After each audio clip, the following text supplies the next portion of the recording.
of beer. You followed them, Carter said. David tilted his own bottle back, sucking at it hard until half the beer's contents were down. David Campbell was a Mid-Atlantic sales rep for a web press printing conglomerate and had been fast-tracking his way into hardcore alcoholism for years. "Goddamn right I did," David answered. Carter shifted against the grooved marble edge of his neighbor's kitchen counter. Across the room, in a leather-furnished den, a pair of sport commentators beamed muted yucks. The flat-screen television was as big as one of the twin beds Carter's own kids used to sleep in when they were little. Some NCAA basketball highlights. Carter could have cared less.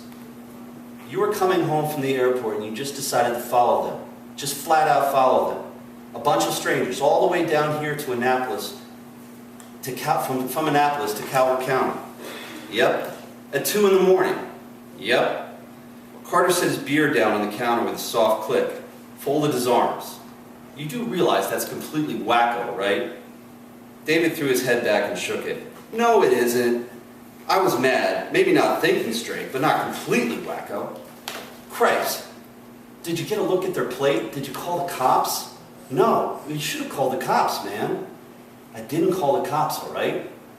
This is not good. Look, I just landed back late at BWI from Logan. I got this client up in Boston, some snooty ad agency, knocking my junk around on this 10-month package deal they have going with NASCAR. Petty this, petty that, total scope creep. Anyway, this job has been running me ragged, so sue me if I'm not in the best of moods. As if I have any control over a freak ice storm in Tennessee blowing their goddamn delivery deadline. You have no idea. Go on. Another glug of beer.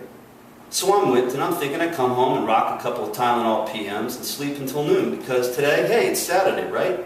But these guys, these fucking guys, I drive up the road and here are these 3 tools dumping 8 bull tires on the shoulder in our neighborhood, right here, in a drainage ditch. We're like spitting distance to the Chesapeake Bay Foundation, for Christ's sake. Just chucking them out, not a care in the world. I waited for them to take off, doused my lights, and caught up with them. They headed northwest and then south toward Edgewater, you know, humming along, but not speeding. After a while, I swung off onto the shoulder near a convenience store and let another car bump up, put some pace between us. Not like a truck like that would be hard to lose. I mean, God, you should have seen the thing. Total redneck rig. Jacked a million miles high, big old Raven static cling on the rear window. One of those Calvin and Hobbes decals pissing on a sailboat. Sucker just friggin' breathes gasoline. So did you or did you not get their plate? Oh, I got it. Close to 2 hours of driving, round trip, I got the plate all right. Then call it in. You can report this sort of thing. Even if they're all the way down in Calvert County, you can report them. You're not listening to me. No, I am listening to you, David. You should hear yourself. You're off the charts right now, even considering something like this. I mean, does your wife know? Jesus, does Claire know you're driving all over southern Maryland chasing litter bugs in the middle of the night? David's wife, Claire Campbell, was a copyright attorney in D.C., a no-nonsense, hard-case Pilates junkie who would have given David pause, if not berated him into a cowering pout over doing something so juvenile. David grimaced and finished the rest of his beer. Claire? Claire's in Palo Alto, amigo. Some big copyright case. They ever set up in the Hyatt for, I don't know, 3 weeks straight? She probably is spending a lot of time with the concierge recommended personal trainers and their handy exercise balls. Just between us, things haven't been exactly copacetic lately, if you know what I mean, plumbing-wise. God, Carter didn't want to know. David pawed into an overpriced plastic sack of multigrain pretzels from Whole Foods and crunched a small haystack's worth in his mouth. And then he plucked up his 3rd beer from the kitchen refrigerator, while Carter took a reflective swallow on his own. I have a plan, David said.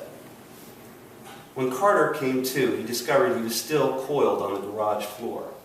He had the briefest of mental flashes that everything was just a wicked bad dream, brought on by mixing too much beer in his medications or something. But then David's body was still rolled up in the carpet, and Depp glared mean from across the room. Justin and Marty had disappeared. He's awake! My man Lazarus, back from the dead. Carter's head throbbed, but through the gluey, thumping dizziness, he noticed how much bigger the bloodstain on the carpet's backing was, shaped kind of like Russia, swelling into the stands. Depp drawled nasally. "Marty found you two's SUV." Carter probed the tip of his tongue against the folded-in tooth and blinked at the eye-watering sting. There was a gritty, acidic taste in his mouth. Bile and old iron. Vomited blood pooled next to his head. "What?" Depp continued. "Nice ride, that X5. Probably performs on the open road and gets you lingering looks from the rich bitches and all. But a car like that don't work for shit in the muck. Not much man in that." "It's David's BMW." "Duh," Depp minced mockingly. "It's David's BMW. We know that, fuckwad. Got a whole bunch of information on you two trespassers now. Plus we have your cell phones. Everybody you know who knows you two, guess what? We're friends and family now." "Why are you guys doing this?" "You tell me. The fuck you coming on my property in the middle of the night for?" "Us. You started it." "Started what?" "This. The tires." "The tires?" "By the tires that means you weren't bringing on my land? You dumped them in our neighborhood first." "Did not." "You did. David saw you. He tracked you." Unfazed, Depp shook his head. "I honestly have no idea what you're talking about." Carter gasped disbelief. "But you didn't have to shoot him. You shot my neighbor over tires. That's insane. This is crazy. This isn't worth it." Depp turned to a tool bench, cradling a shotgun, and Carter clenched to control the dropping sensation in his bladder. Nonchalantly, Depp loaded a green-jacketed shells from a plain cardboard box that sat on an empty tool bench. Like a sentry, a red mental reloading press for shotgun shells was bolted to the wood beside him. Carter grew up bird hunting with his grandfather and spent hours reloading shells using a similar press. And he knew what kind of gun Depp held, even though Carter himself hadn't been hunting in years. Back when he still had a life, Carter did a little online research, weighing home security options after a few localized break-ins. Came down to shotguns versus German Shepherds. Statistically speaking, having a shotgun in the house might make you more likely to have a gun-related incident, but it sure as hell beat the pants off plastic bagging steaming shit-sickles in January. The gun was Italian, a Benelli, semi-automatic, high capacity, with a synthetic camouflage finish. With the third shell loaded, Depp pressed the small black button and the breech slapped closed. Depp jutted his chin at the carpet. "Your buddy here was kind of difficult. Cried like a baby. Just cried and cried and cried." "Don't. We'll have that BMW broken down in a couple of days. Justin, he's got himself a degree in auto mechanics. And Marty, that guy is practically a ninja with a cutting torch. Parts on a ride like that? You two just paid me and my friends' bills for like a year. Shit, we might even throw us a party. Go fishing in Mexico. Margaritas and senoritas." Carter shut his eyes. "Please don't do this." Depp laughed.